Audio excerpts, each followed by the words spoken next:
Good afternoon, everyone. I'm Keith Combs, Manager of Financial Empowerment with National Disability Institute, and I will be hosting today's webinar. Thank you for joining us today for the Real Economic Impact Network's webinar on joining the economic mainstream. Today's webinar is sponsored by Accorda Therapeutics, Bank of America, and Walmart. Nakia Matthews, NDI's Technology and Media Manager, will provide us with some housekeeping tips for today's webinar.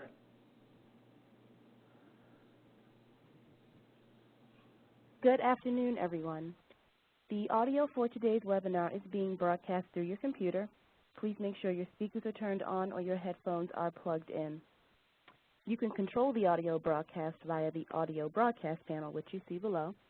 And if you accidentally close this panel or the sound stops, you can reopen it by going to Communicate and Join Audio Broadcast. If you do not have sound capabilities on your computer or you prefer to listen by phone, you can dial the number you see here and you can enter the meeting code, but you do not need to enter an attendee ID.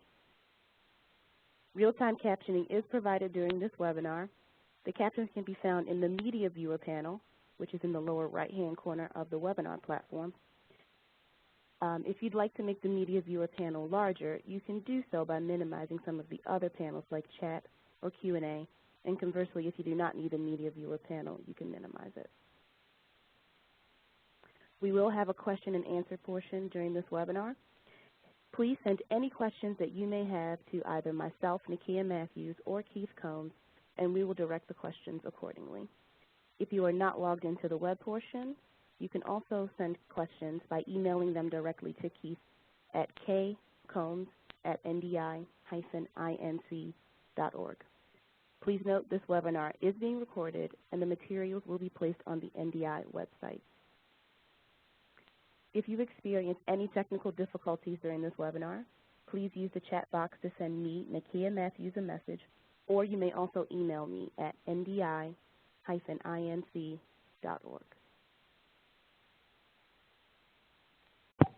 Thank you so much, Nakia. Again, we would like to thank our sponsors today, including Walmart, Bank of America, Accorda Therapeutics, the Burton Blatt Institute, and the IRS, who without their sponsorship and support, we would not be able to provide these webinars such as we do today. If you're not familiar with National Disability Institute, we are a national research and development organization with the mission to promote income preservation and asset development for persons with disabilities and to build a better economic future for Americans with disabilities.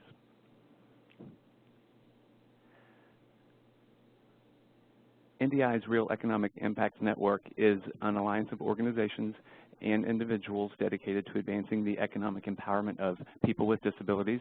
The network consists of more than 900 partners in more than 100 cities in the United States, and the network includes nonprofits, community tax coalitions, asset development organizations, financial education initiatives, corporations, and private sector businesses, federal, state, local governments and agencies, and individuals and families with disabilities. All of the partners in the network join forces to embrace, promote, and pursue access to and inclusion of people with disabilities in the economic mainstream. Today's agenda consists of welcomes and introductions. We are also going to receive an explanation of why joining the economic mainstream is an important issue for individuals with disabilities. We will have a roundtable conversation with national thought leaders on efforts to increase low-income individuals with disabilities to join the economic mainstream, and we will also be taking questions and providing answers to those questions. We have already received some great questions today that will help shape our discussion that we will address toward the end of today's webinar.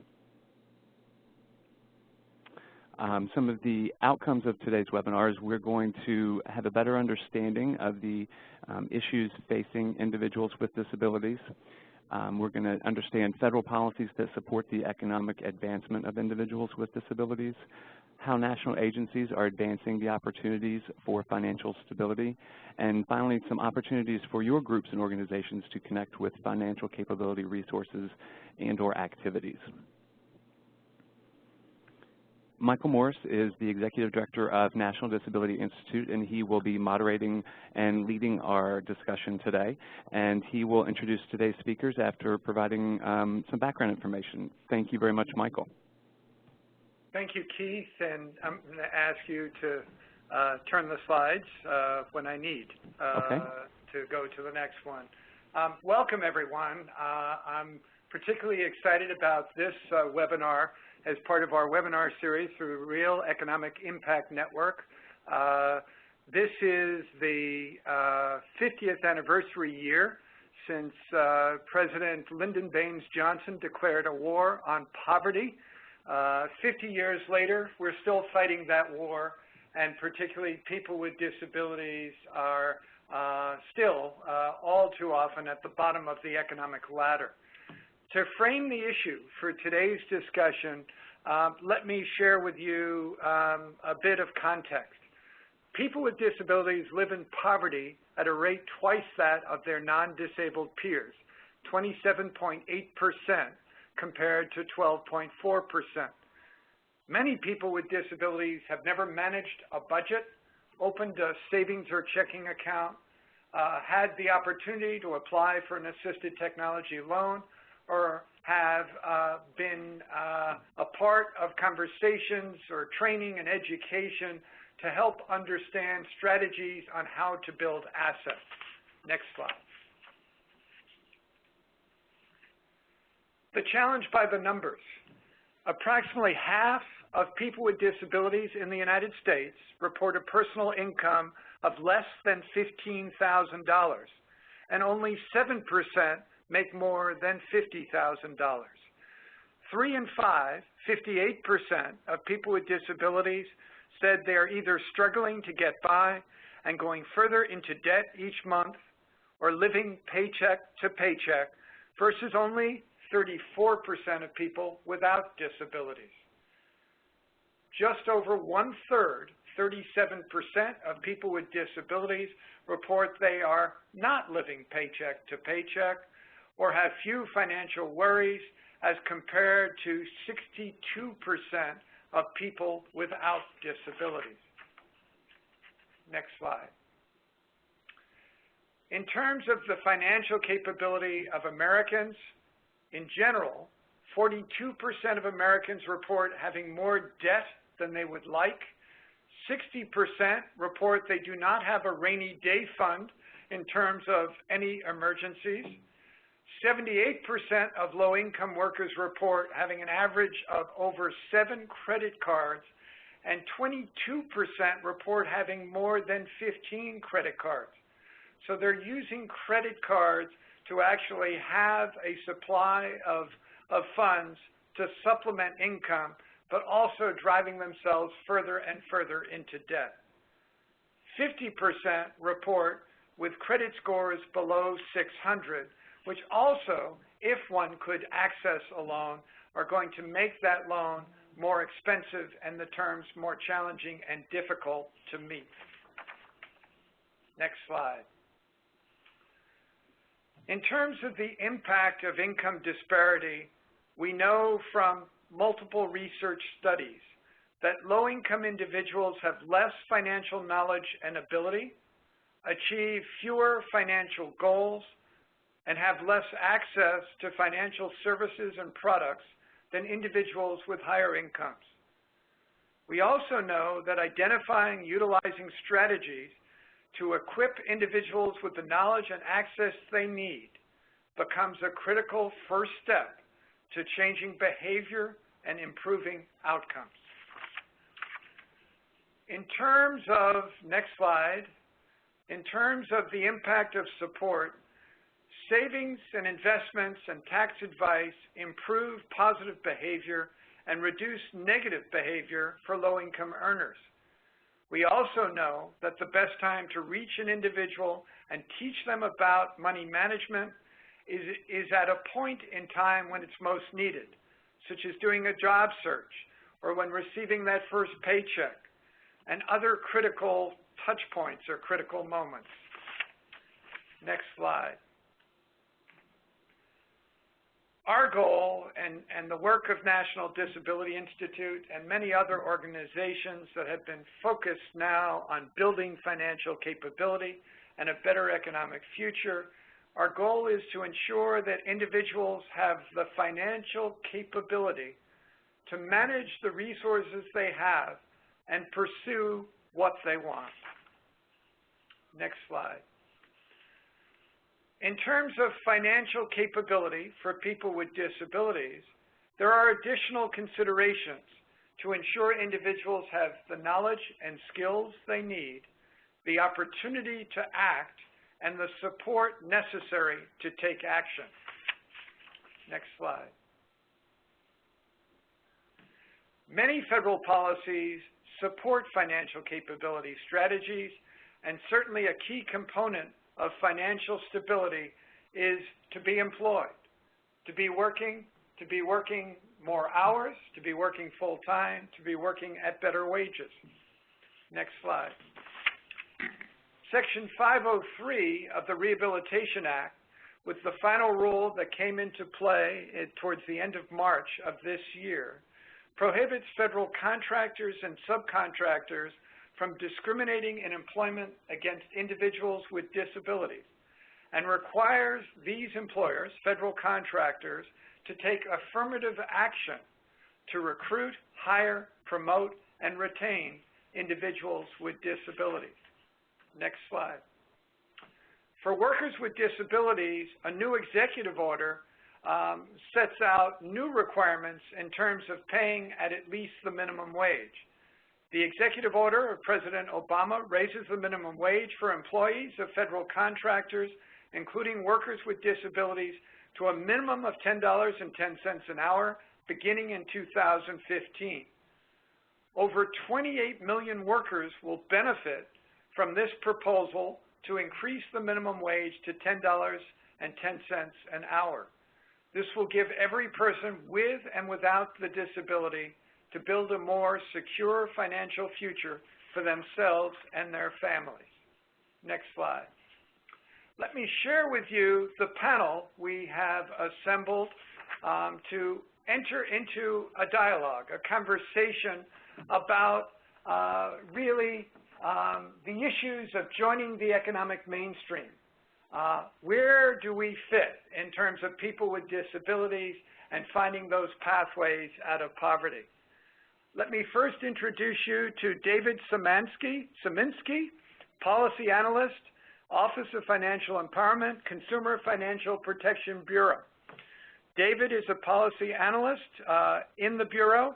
He currently is the lead staff for the CFPB Tax Time Savings Campaign, Ready, Set, Save. Prior to joining CFPB, David spent 15 years working in the asset building field in Seattle, Washington. He helped start and manage a county-wide individual development account program, a large-scale free tax prep and EITC campaign, and a nonprofit affiliated with a low-income community development credit union. David has over 25 years of relevant experience we're going to tap into today. Next slide.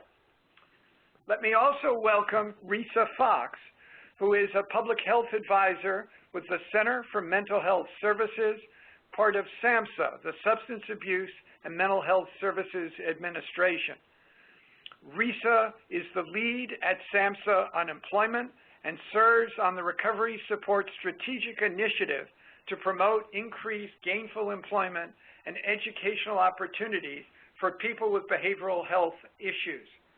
She serves on the federal work group on community employment for people with disabilities to coordinate resources, ensure policy decisions reflect recovery, and to coordinate and streamline federal efforts to promote the kinds of services and supports necessary to enable people with disabilities to access jobs in the community that pay competitive wages.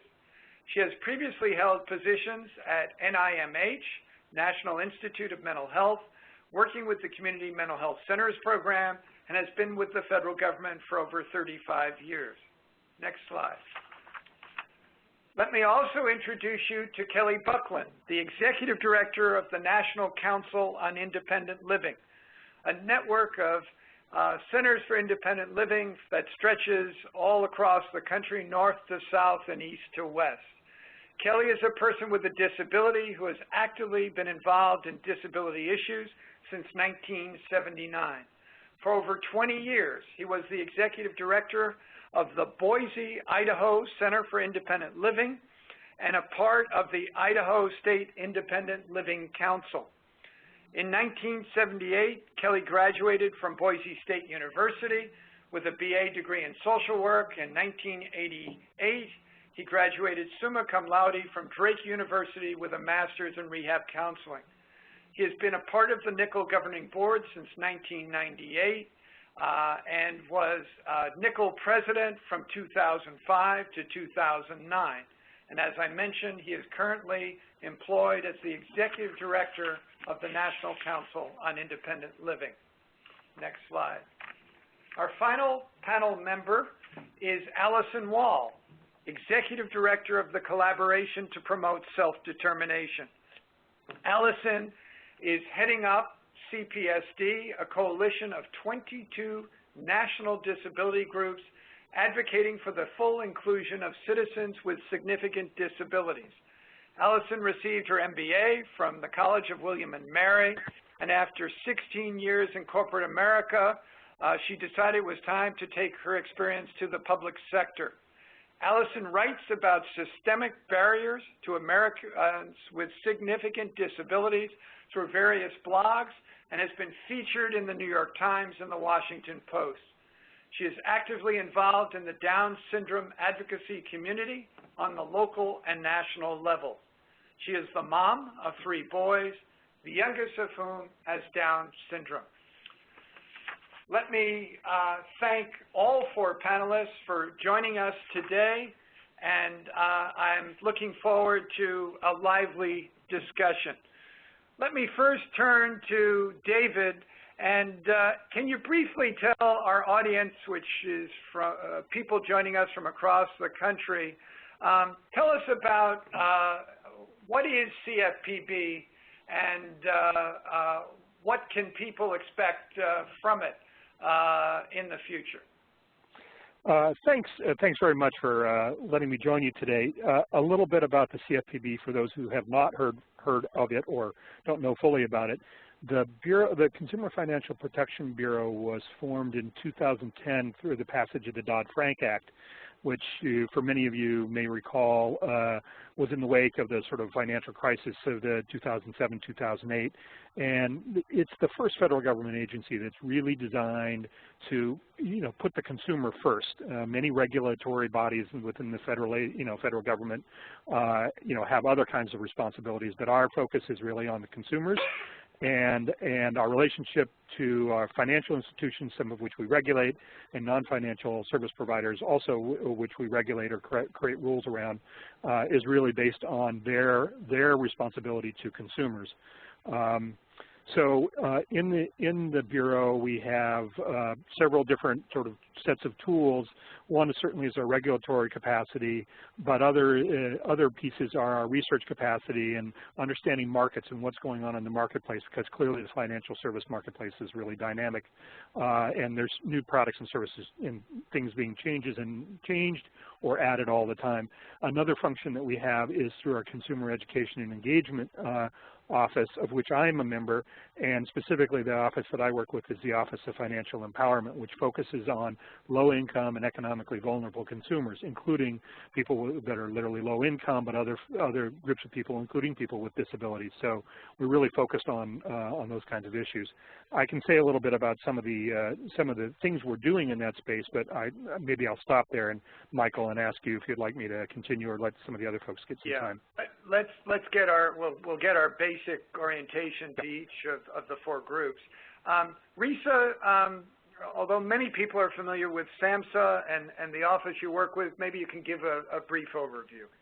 Of course. So I work within the Center for Mental Health Services, which is one of 4 centers within SAMHSA. And SAMHSA believes that behavioral health is essential to our general health, as well as that prevention works, people do recover, and treatment is effective.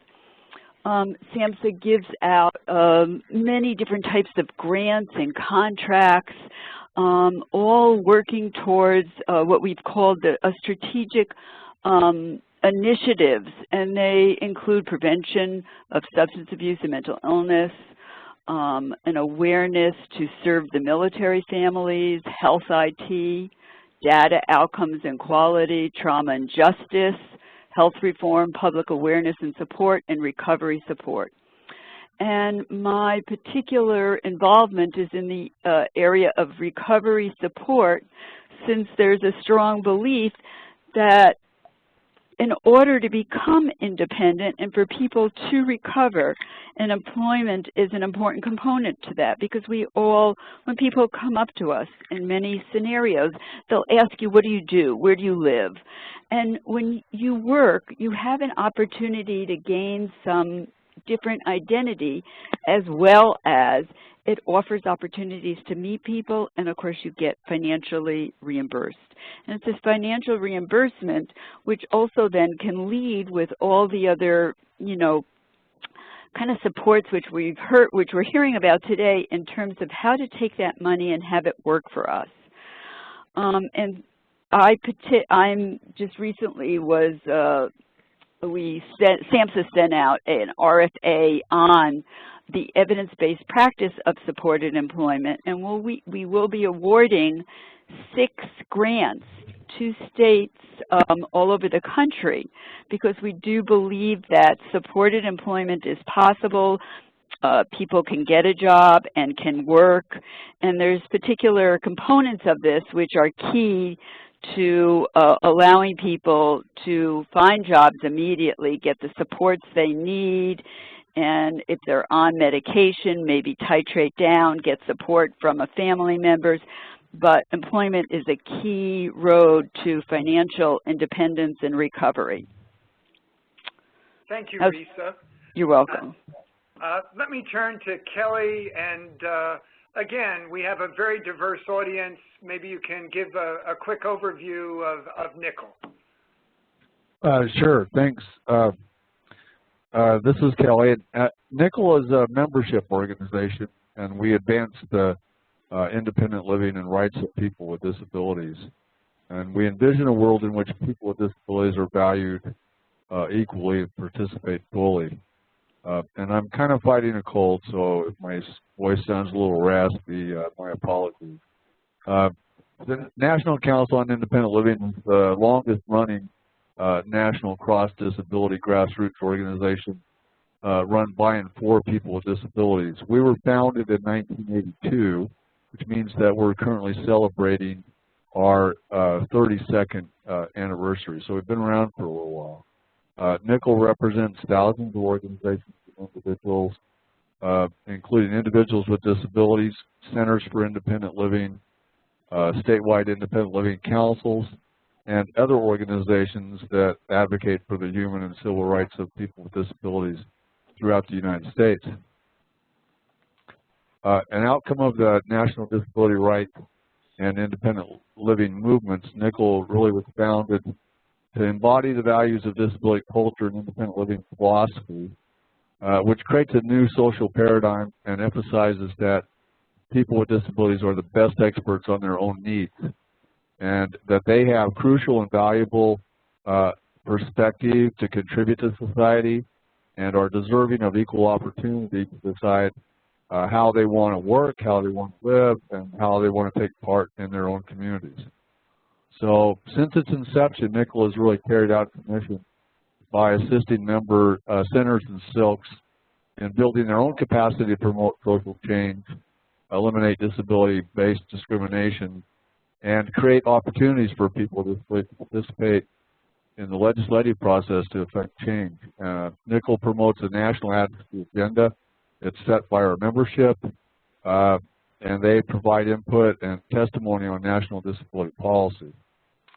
And that's kind of a good overview of what Nickel is. We, again, we're a membership organization. We represent centers mostly and statewide independent living councils. And centers are nonprofit, non-residential organizations that are run by people with disabilities and serve people with disabilities. Kelly, thank you. And let me turn next to Allison and certainly the new coalition that's out there, Collaboration to Promote Self-Determination. Tell people a little bit about it. Okay, great. Thanks, Michael. CPSD is an advocacy network of 22 national organizations who came together in 2008 to bring about a significant modernization of the federal system of supports and services for people living with disabilities. And the core of our group are family and consumer-led intellectual and developmental disability groups. And CPSD is doing this by focusing on innovative public policy reform that promotes the effective transition of students with intellectual and developmental disabilities into adulthood by actually preparing them to obtain positive outcomes in education, employment, economic advancement, and independent living. We were created out of a need for voices from families and self-advocates to be heard in public policy discussion, which over time has really come to be dominated by service providers. We focus on all issues across the lifespan, knowing that each is interdependent on the other. And our ultimate goal, which is lofty, I recognize, is to break the link between poverty and disability. We give those with significant disabilities the opportunity to be economically self-sufficient, and here's the key, while understanding that these individuals will always have some dependence on government support. Like any group, like anyone else, this group wants to earn, save, and live in the community. I should also say NDI is a member and also a huge supporter of our organization. So thank you. Thank you. Thank you, Allison. Next slide. So we'll go first to the two public agencies represented, the Consumer Financial Protection Bureau and SAMHSA. And let me go first to David. Of course, as you described the Bureau, your absolute focus is on improving financial empowerment for people across the economic spectrum. But can you point out a few things that particularly you want to highlight that the Bureau is either doing or contemplating doing to advance financial stability for people with disabilities? Sure, yeah, I'd be happy to, Michael. So I'll give you just a sample of some of the things we're working on even within our office and across the Bureau. So one is we released an RFP earlier this spring for the Bridges to Financial Security project, which is going to be a multi-site demonstration project designed to provide people with disabilities with customized financial and credit education, as well as person-centered financial counseling, including utilizing work incentives and other benefits to build assets. So as I said, we released the RFP in the spring, and we've received a number of applications, and I believe we're like a few weeks from being able to make an award, and we make an award to one contractor, and then then the project will be defined more, more specifically, but stay tuned for that. Some of the other things that we're doing, I mean, one of the things we see as a sort of a place where we can be effective is working across the federal government. So working with other federal agencies that serve people with disabilities.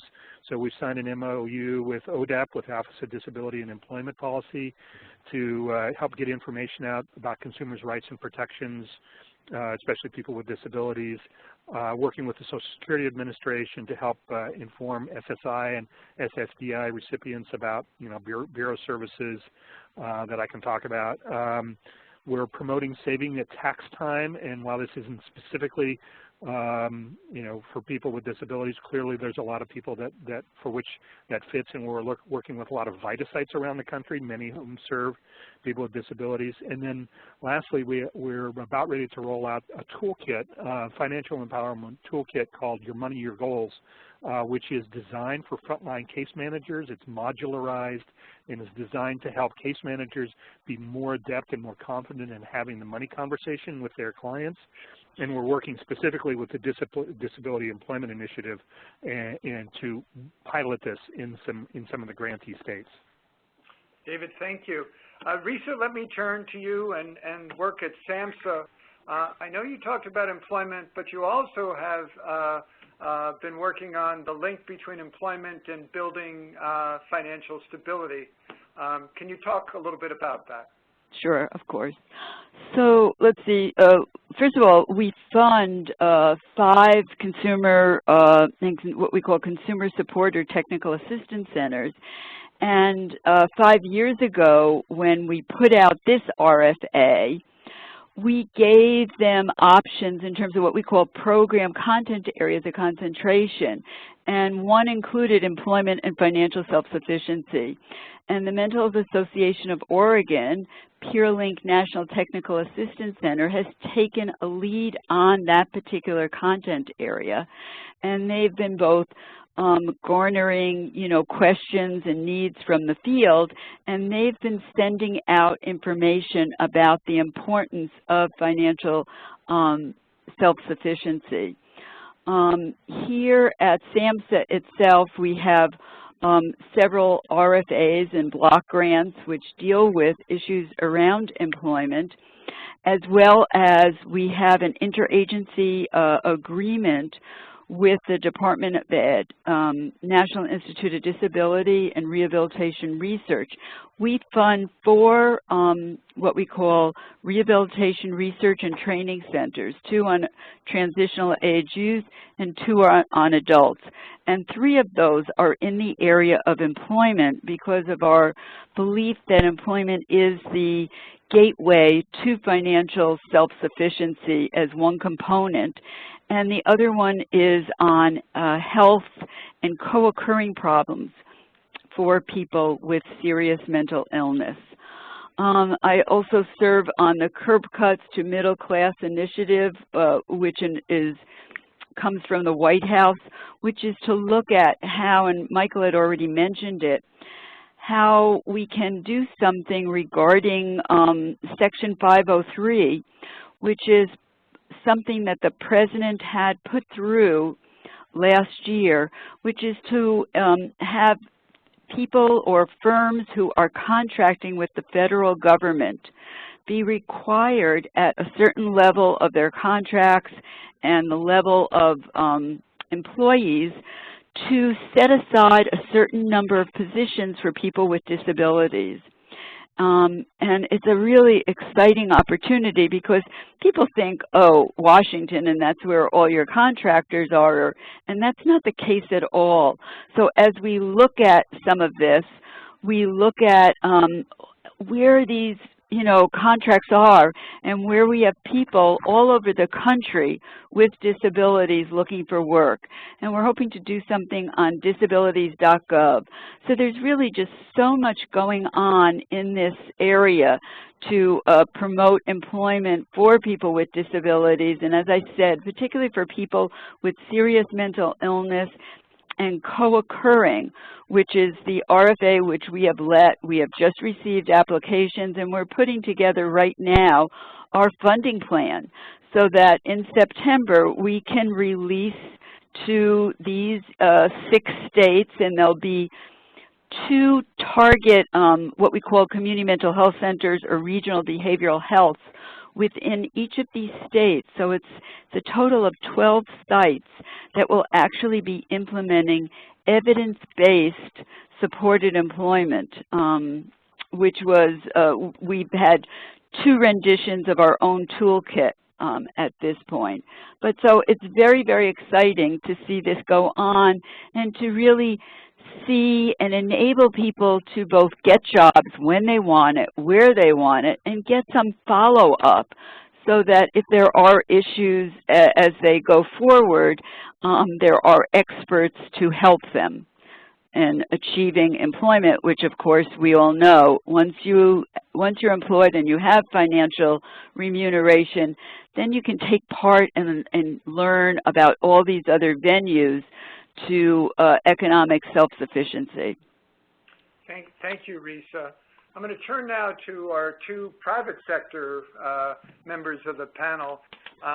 First to Kelly, and it's a very open-ended question, is, as I stated in the early slides, people with disabilities are 2 times more likely to be living in poverty than their non-disabled peers. If you had that kind of magic power or authority, what do you think could be done more at the federal level to change this picture? Well, I actually think it's gotten much worse for people over just the last few years. I think the economic downturn for the country actually had a bigger impact on people with disabilities than it did the general population. So Nickel has been working for quite some time now on what we think would be really a key benefit to people with disabilities, and that really is to take away the disincentives in the Social Security program that keep people from going back to work. I mean, people rely on both the financial and the medical benefits that they get under Social Security, and they are so, if you will, concerned about losing those benefits because they're so important that I think it's really a big barrier to people going to work. In fact, only less than 1% once they get on Social Security ever return to the workforce.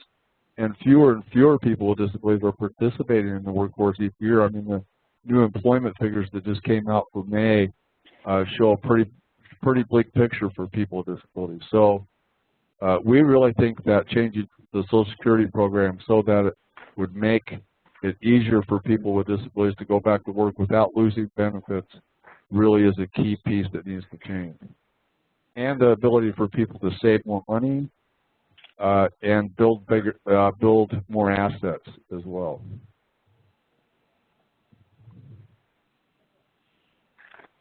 Thank you, Kelly. I want to really ask the same question to Allison. In reading your, your bio and background, you're a young mother. You have a son with a disability. As you look ahead over the next 10, 20 years, how would you like to see what the federal government is doing to change this picture on too many people with disabilities still living in poverty? Thanks. I just want to say that I'm a mother of a young child, not necessarily a young mother, but thank you. So it's all relative, Alice. This is true. A couple of things. When I found out, early on, my father's actually a tax and estates attorney, and when my son was first born, my dad said, well, he can't. You're going to have to change your will because he can't accumulate assets. And I said, what are you talking about? He's, a month old. He said, no, you got to set up this supplemental needs trust, and which we did because we have access to an attorney here in Maryland, not my father, who's in New York. But, it was astounding that you have this tiny baby who's already got so many things stacked against him, and then we have to say, well, you can't save for his future because when he turns 18, he can't have assets. So to echo what Kelly had to say, I mean, need to raise the asset and income limitations for FSA, which we had Kelly and Michael both sat on a panel for an event that we had a couple weeks ago on SSI, and I believe they said, folks from FSA said that the income and asset limitations hadn't been raised since the mid-'80s. So I guess the first thing from our perspective would be to pass the ABLE Act. And for those of you who are not familiar with the ABLE Act, it would allow individuals with disabilities and families to save up to $100,000 in a tax-free savings account, which would create a new provision of the tax code, 529 code, so that people could save. And the key here is without fear of losing those benefits that Kelly talked about that are so key to both health and just living support, employment support, housing, transportation, that are all delivered through Medicaid. For the population of those who are with significant disabilities, I would love to see, and I think we will see, an employment first embedded in any bill relating to the employment of persons with disabilities at both the state and federal level. So currently, it is not the primary service option. for people who do not qualify for VR services or who are deemed ineligible for VR services. But it should be all employment options should be exhausted before anyone is referred to a sheltered workshop at sub-minimum wage.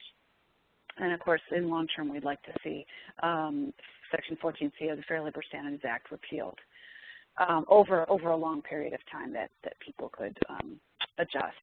But a couple of other things we'd like to see alternatives to guardianship, and so that when people, what often happens is kids come out of high school, they turn 18, and their counselors and teachers say, well, go out and apply for SSI and have your parents get guardianship. And that really hinders people from making choices, from being presented choices, from being educated about different ways of going about their lives rather than sort of taking a paternalistic approach, which puts people on one track of poverty. And we would love to see two things that in the shorter term, having sheltered workshops is eliminated from high school, because all it does is track people right from high school into poverty. And it's really a pipeline that needs to be broken. And finally, we'd love to see sheltered workshop placement prohibited as an outcome in an IEP for the same reason.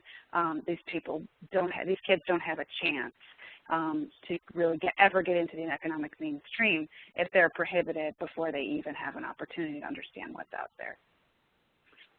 Thank you, Allison. I'm going to go back to our public sector representatives and go back to David. Same question, really. I guess I'm old enough to remember that 50 years ago, that LBJ announcement of the nation is declaring a war on poverty. Back then, we didn't have a Consumer Financial Protection Bureau. Back then, we didn't have a lot of the federal government that we have now. But what could be done more at the federal level to change this picture, which still, for so many people with disabilities, is a life lived in poverty? Michael, would you like me to jump in there? Or? Yeah, David, jump in. Sure. So obviously, the Bureau has a little bit of a set of guardrails in terms of what it can influence. But I would just name several things that we are focused on. So one is is just sort of the general financial abuses that go on in the marketplace, both by institutional providers, banks, and sometimes even credit unions, but also non-bank actors like payday lenders and check cashers and folks like that take advantage sometimes of people, especially people that are financially vulnerable. And we're trying to work to, if you will, better regulate that marketplace, and also in the future probably we'll be coming out with rules and guidelines about things like payday lending and things like use of check systems to block people from getting access to the financial system. Some other stuff that we're working on that I think is important and probably relevant here is, like, we've just released a paper on the impact of medical debt and how that affects credit scores. So, and I would refer folks to that, and it's on our website. So we're trying to sort of tackle some of these key issues that are associated with accessing the financial marketplace and using the financial marketplace, so that people actually have an opportunity to, open an account and actually save in that account. I know there's some specific issues around asset limits as it relates to, especially people with disabilities that are collecting Social Security. It's not something we can take a position on, although, I would refer people to the fact that there is a lot of changes in the marketplace. A lot of changes among states in those rules, even though at the federal government it hasn't happened yet. And that's something that, while I can't organizationally take a position, I would say that it's something that whose time has come. The other thing that I would want to mention, it relates to taxes and the fact that we actually have a free tax campaign and we promote savings. I think people are mostly aware of this, but when you get a federal tax refund, that's exempt from asset limit tests, both federal and state applied asset limit tests for up to a year. So people do have some opportunity to save, at least for a period of time, through their federal tax refund. So those are some of the things I guess we're thinking about, and there's certainly more, but that gives you some ideas. Thank you, David. Let me turn back to Risa, and I do think there has been some research, probably not as much as I would have expected, but there's a direct tie-in between financial stress and impact on mental health. And I wonder whether that's also a part of some of the things that SAMHSA is looking at.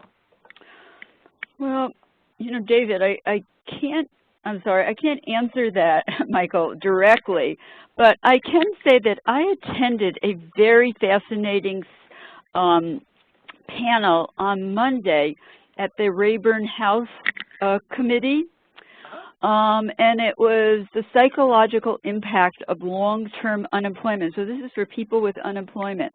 And one of the panelists, David Bluestein from Boston College, actually showed that very clearly, that for people who are unemployed, the correlation with developing mental illness is quite strong.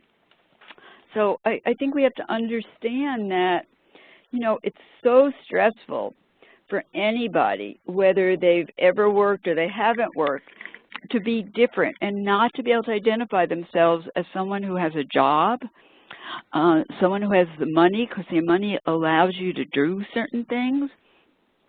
And also you stay at home with, in many cases, with nothing to do, and it really in and of itself is very stressful.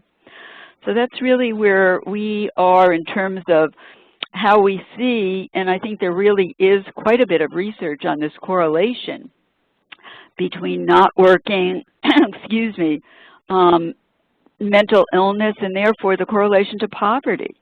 So we just, and the piece of this that's important maybe for the audience is the role that the community plays, and also helping individuals with any of these issues, because it really, in some ways, the federal government in certain regards is getting smaller, and it really is the community where people live.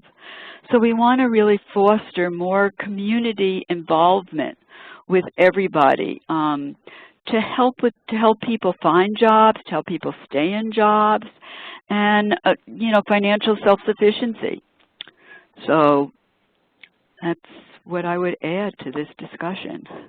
I think that's very, very helpful.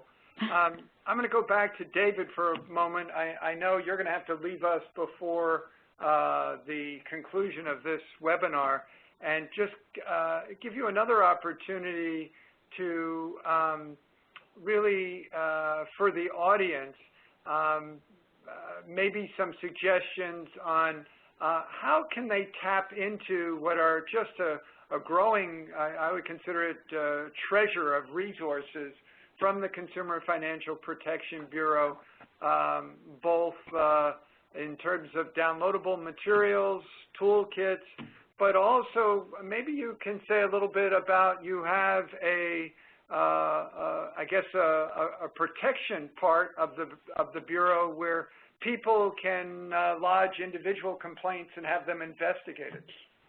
Sure, yes, I'd be happy to. So I've already briefly referenced the fact that we have a growing body of research, which tends to be where we start with a lot of these areas where there hasn't been a lot of regulation or rulemaking.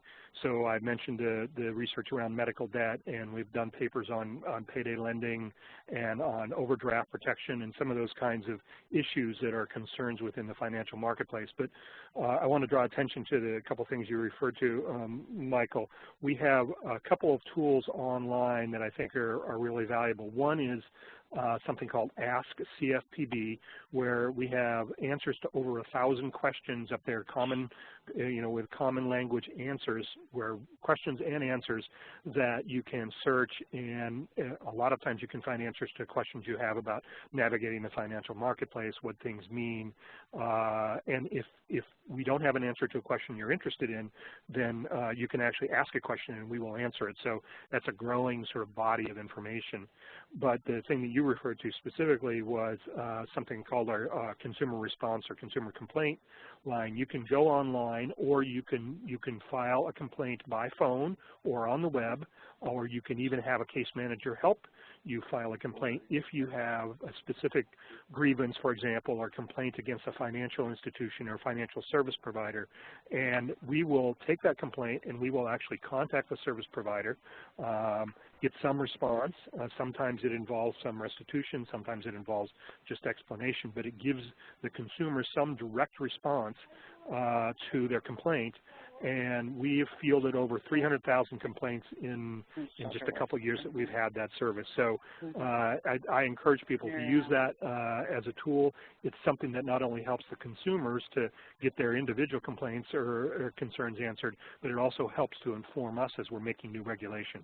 And I do have to stop there, and I appreciate the time, and I apologize for having to leave early, but I'll have to drop off in just a couple minutes. Thanks, David. I'm going to go to Kelly. And as you described NICL and its membership, there is a vast network of independent living centers across the country. If you think about this area of helping people with disabilities make better informed financial decisions, build their financial capability, if you were to look ahead in the future of the independent living movement and the centers, what more could you see them doing to help build the financial capability and financial stability of individuals with disability? Well, thanks, Michael. I think one of the things that I've really, through you and I working together in the LEAD project, one of the things I've learned over the past couple of years is that actually Centers for Independent Living are a lot more actively involved in employment activities with people with disabilities and economic empowerment activities than I ever thought they were. I mean, there's centers that have complete employment departments, which I actually never knew that. I knew there was a couple in the country, but I didn't know that there were as many as there are. So I actually have been quite impressed with how much centers are currently doing. I think I've always kind of known that centers have been involved in helping people fill out their tax returns, because I don't think people understand that you don't necessarily have had to work in order to file a tax return and get a tax or an income tax refund check. So that's something that we've been really kind of participating in to get the word out, and I know a lot of centers have been doing that. I frankly have always thought that the Community Reinvestment Act allowed or provided a lot of opportunities in our communities, and I know banks have to do a lot under CRA. And I think there's a real opportunity there that we have or a potential that we really haven't tapped into as much as we probably could have under the CRA. So if there's one area that I think we can improve in, I think that's it. I think we need to have a lot more discussions and some strategies about how to do that. But I think that would be one area I'd like to see us move more into. And then I really do think that the digital world really is changing how we live. I mean, if you think what you can do now with a smartphone in regards to paying for things and banking, I mean, you can make deposits from your smartphone. So I think there's also real potential there that is going to open up in the next couple of years. And I think if we're not paying attention people with disabilities, a lot of people with disabilities, especially those living in poverty, are really going to get left behind in that market. And it's going to be even harder for people to become banked because they're not going to have access to the kind of technology like smartphones and, you know, be able to pay for the programs and the service that goes along with it to really participate in that. And I think you can tell that banking is really moving in that direction. So I think that's an area that we need to really kind of pay more attention to. Thank you, Kelly. Let me go back to Allison. And as a parent of a child with a disability, what would you like to see school systems do to support the development of financial capability of students with disabilities? Well, we're dealing with this now. He's only he's not even in kindergarten yet. But what we've said since day one is that we want the schools to begin with the assumption and the presumption that he is capable. The number one indicator of good outcomes, employment outcomes, and health outcomes for adults with significant disabilities are parent and teacher expectations. So we want to make sure that that's sort of from the beginning, that we start with the high expectations and assume that my son will be a contributing member of the economic mainstream. And then work with his IEP teams to teach them the skills that will allow him to get there, including internships and an opportunity to really think about what he'd like to do rather than assuming that he'll be slotted into a job that somebody's contract dictates or that, you know, is presumed that, you know, is predicated on the assumption that he really won't ever do anything, so that he has to go and be, what do we call the 3 F's, food, filth, and flowers, which is what we say in the IDD world that are often our kids are relegated to. They assume that those are the only things that they can perform. We want to teach him, we want the schools to teach it along with us to be independent and to advocate for himself, to make his own choices. Part of what happens is, you know, kids get so much support, which is a good thing. It's very hard for them to taper off of the support and to be independent because they become so dependent of somebody cueing them and doing things for them and directing them that what happens is they become, when they're educated in an environment of segregation and so much support, they end up being prepared only for a world of segregated work. And the world is not segregated, and and so he needs to be prepared to be out in the world. But one other thing I'd like to see, and you know, this sometimes I think for a lot of kids with intellectual and developmental disabilities, the presumption is, well, and I heard this when my son was a little guy, and he still is when he's big. Well, they can't do math. They can't work with cash registers.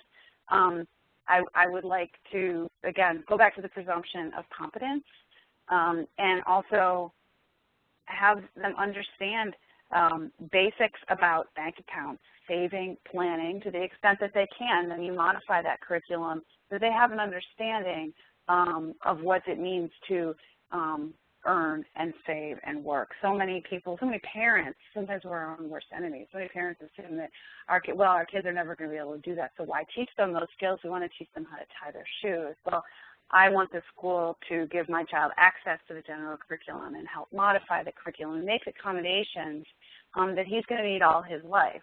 But that with proper understanding that with proper support, he will be able to be part of the world and in and of his community as he is already.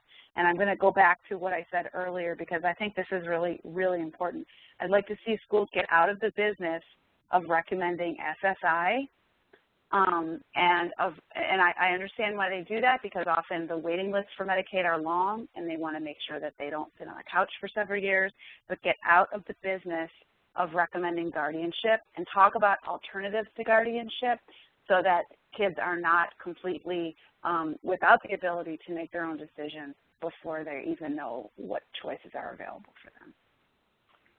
Thank you, Allison. Sure. I'm going to go now to 2 broader questions, and I'll come back to Risa. What improvements do you think can be made to enhance cross-system collaboration to advance financial capabilities of persons with disabilities.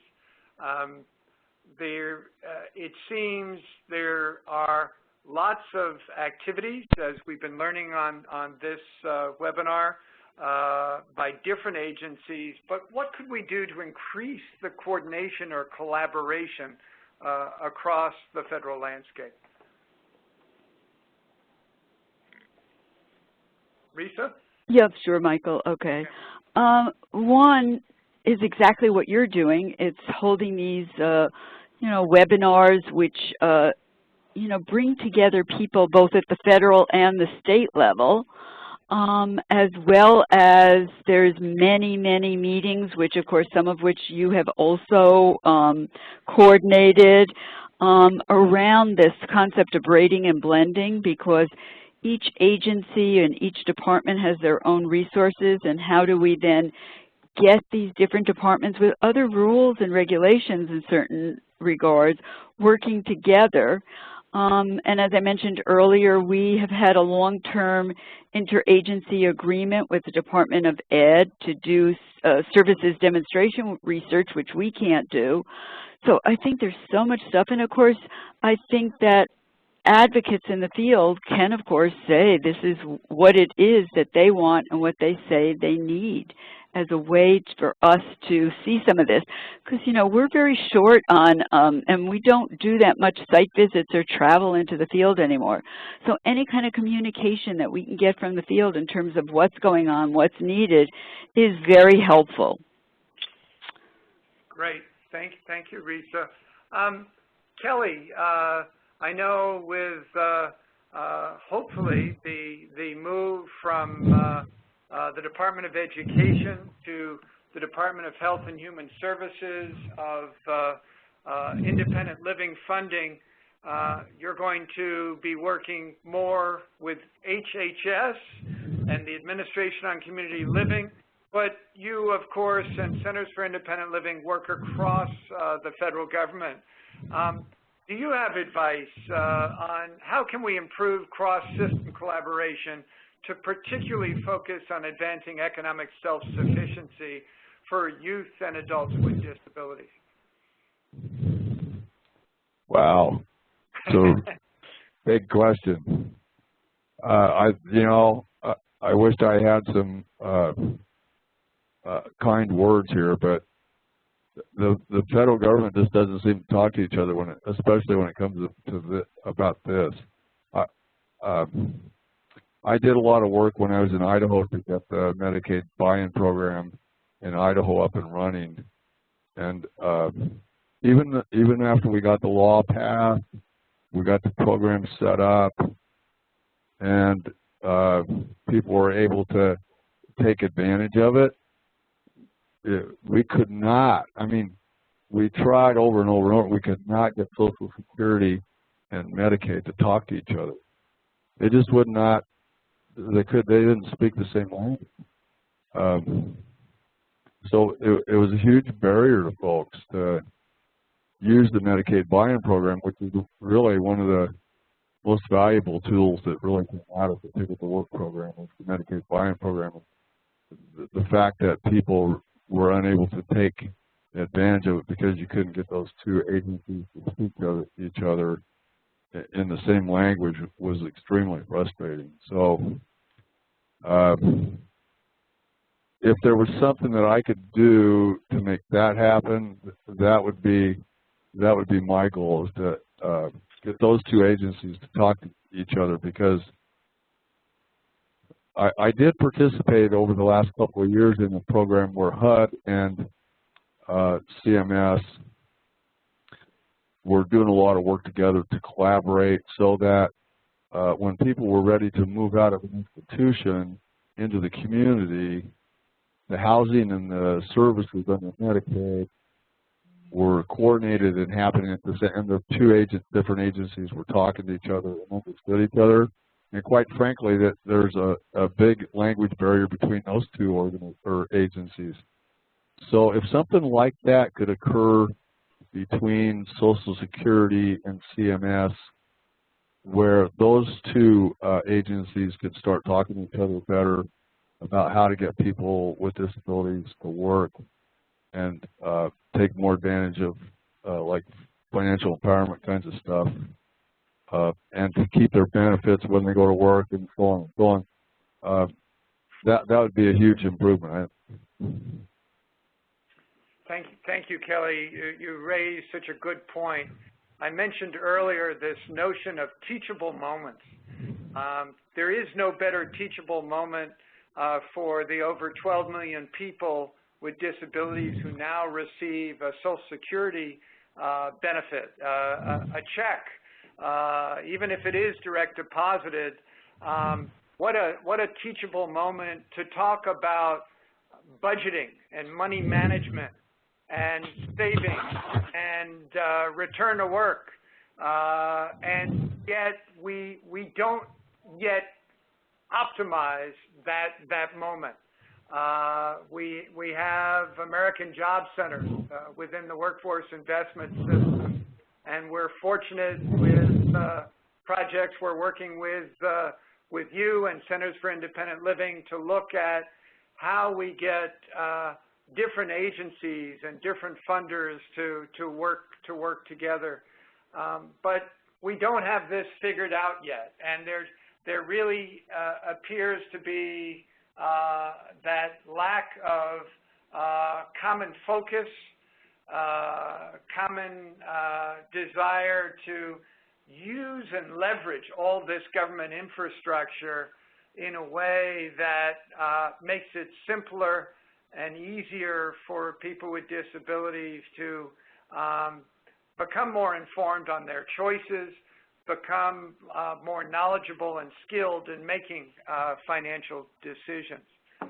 So I think your point is extremely well made. Let me go to, I think it's our last question, and maybe I'll go to Allison first. No one has this magic ability to look into the future, but as you look ahead over the next 5 years, what would you like to see this world of ours change? Public and private, federal and state and community level, to improve the economic and financial capability and self-sufficiency of youth and adults with disabilities. Allison? Oh my goodness, that's a big question. So I think, well, I'll speak mostly from the, from the public side, but really need to enhance cross-systems collaboration in order to advance financial capabilities of people with disabilities. We need to restructure federal entitlement programs, both to promote and incentivize employment, and economic self-sufficiency policies for people with disabilities. Often in these programs that were intended to help people with disabilities, and they do, there's so many disincentives to work, and people who, having SSI being means tested in order for them to be able to get Medicaid, they have to be shown ineligible for services and unable to be employed in order to get the services that they need so that they can A, live their lives, and B, have employment supports and all the supports that they need to go to work, including transportation, and if they need home care and job supports, if I already said that. But really, we know that supported employment is not just better for people for their long-term economic outlook and their health outcomes, but it's less expensive than is segregated work where people are making less than the minimum wage. And our policies need to include be based on the assumption that we can do the right thing and also have it be economically viable. We need to focus on person-centered planning. Our system, though it talks sometimes about person-centered planning, it's really not. And we're going to talk about what individuals can contribute. We'd like to see the blending and braiding of resources so that so that funds are not so siloed, and really the investment of vocational rehab in the transition process from high school to adult system. Sometimes in some states it is, some it's sort of rubber stamped. They really need to have a long-term investment so that youth coming out of high school are not just dropped off of a cliff. And I guess the other thing that I just talked about a little bit earlier would be to presume employment first in any state funding mechanism, so that we're not just presuming that those with the most significant disabilities are, not capable, not able to contribute, and so that we're really changing that presumption and bringing the system up to what we know about people with disabilities today. It's really based on an old, outdated model. SSI was initially called the Aid to the Permanently and Totally Disabled, and it was predicated on the notion that you just write people off with disabilities because they would never contribute anything. The system has that presumption in it, and we need to have much more system collaboration in order to bring that up to where we are now in 2014. Great, thank you, Allison. Let me turn to Risa, and again, I know we have no magic to predict what the next 5 years looks like, and I know as you've talked about it today, you have some wonderful grants that SAMHSA will be making that really do focus on cross-system collaboration and really do focus recovery on employment and economic advancement. But if you were to look ahead over the next 5 years, are there anything else you might add that you see the role of SAMHSA and other federal agencies doing collaboratively to improve economic and financial capability of people with disabilities? So first of all, I think Allison summed up so much of the many issues that we all deal with, Michael. And one of them is there's two. One is there still is discrimination against people with disabilities, whether it's something you see or you don't see. And I think those are the things that need to get dealt with at the local and state levels, because that's where people live. And probably the number, I think, for the number of individuals who have someone with a severe mental illness or just a mental illness in the family, it's quite high. It's like almost everyone has, it's a very high percentage of people that if they were to really look at their own family and therefore their own community, the number of people they know.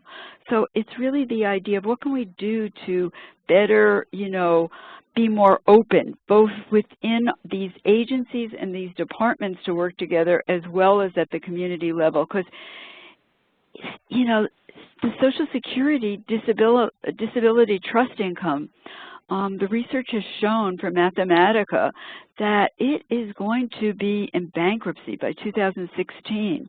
So there are no choices but to make this work and for all of us to work together. And we can learn so much from each other about different things that work, doing webinars that cut across different departments or different agencies, and developing these relationships so that as we go to do things, you know who to call to say, gee, can you help me out? Can you do this? But really, I think Allison gave a very nice summary of the multiple things that are on the plate that have to be looked at. And yes, from a very early age, I think the idea that everybody should think that they're going to work, and high school should be the preparation for, learning those skills, learning whether you'll go on to college or to a trade school or what it is. And we started early, and we start supporting, again, the families, so that, because it is very hard when that onus of having someone with a disability is taking up their emotional time and their economic time. So we have to be there to support them too. And I do feel like the federal government probably, in and of itself, you know, we are all as federal employees required to take certain courses, like ethics courses. And I think the next requirement will be things about ensuring that people with disability are included and what it means and how important it is and how important work and, again, financial sustainability. And I think that all of us, if I didn't come from a scenario where I was taught about saving money, how much of, you know, your salary maybe you could pay for rent, what you don't pay for, and that you have to always save for that rainy day now, because, you know, once you get a job, it doesn't mean that it could be forever. So much of that is part of what society needs to do, and I think the federal government has to play a certain role in that. So I'm going to turn it back to you, Michael. Okay. Thank you, Risa. And really, let me thank the entire panel. David Szymanski, who had to leave, but was gracious with his time and gave us some insights into the vast resources being developed by the Consumer Financial Protection Bureau. Risa and the great work that SAMHSA is pioneering in this area, working across states and national technical assistance centers.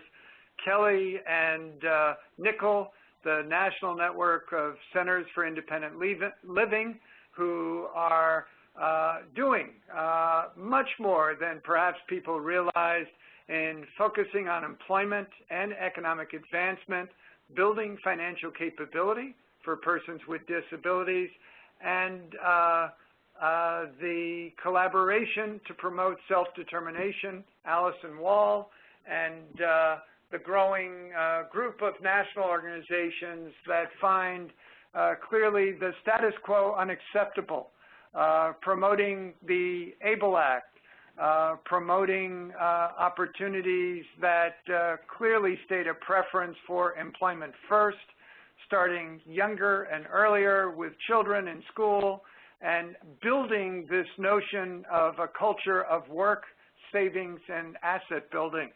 So let me thank our panel. There are a few questions. I think we might have just a few minutes. Let me try to address a few of them. There were multiple questions received about, is there any legislation pending to raise asset limits related to eligibility for Social Security, Medicaid, and other public benefits, as well as is there any attempt to raise what is called the substantial gainful activity level within Social Security benefits? And the answer to that is yes. Each Congress, there have been multiple bills introduced. Unfortunately, they have moved little, if at all, not garnered a lot of support. And I think my own personal opinion is there still is a lack of understanding and a lack of attention by Congress, both Democrats and Republicans, to this poverty trap that people with disabilities find themselves in. Both Kelly, Risa, and Allison, I think, shared the more positive and modern point of view that people with disabilities do want to work. They do want to save. They do want to have assets.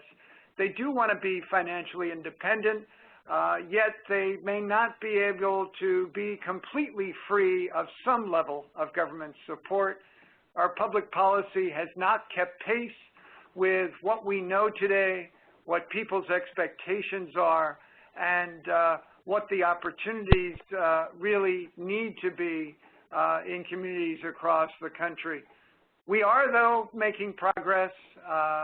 The Section 503 and new rules for federal contractors to hire and retain and promote people with disabilities into careers.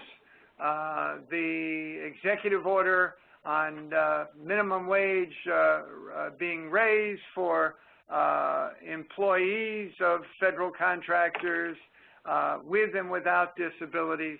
The numerous demonstration projects that are underway, Department of Labor, SAMHSA, CMS, Centers for Medicare and Medicaid Services, the Promise Grants, which we have not mentioned, which focus on youth and transition, that engage funding from Department of Education, Social Security Administration, Department of Labor being engaged as well.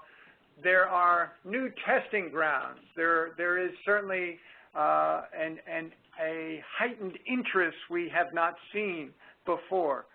My only closing words for you is to hope that as we continue to march in this war on poverty, started some 50 years ago, that the disability community, with all its diverse components, working with the public and private sector, continue to find the poverty trap unacceptable, perverse in its operation, and that we continue to look to ways of modernizing our Social Security system.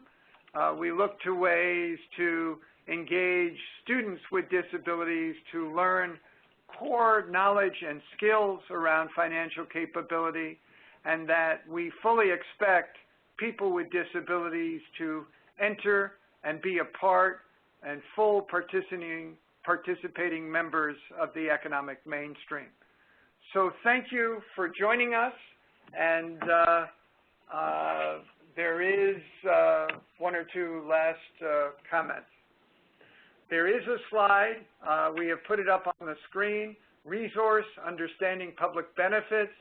View this two-part archive for a better understanding of benefit programs offered by local, state, and federal governments, many of which have applications and rules that change often and can be confusing. You can find this resource, an archive webinar, at the realeconomicimpact.org, National Disability Institute site. We also had some people asking us, how do we connect better to banks and credit unions?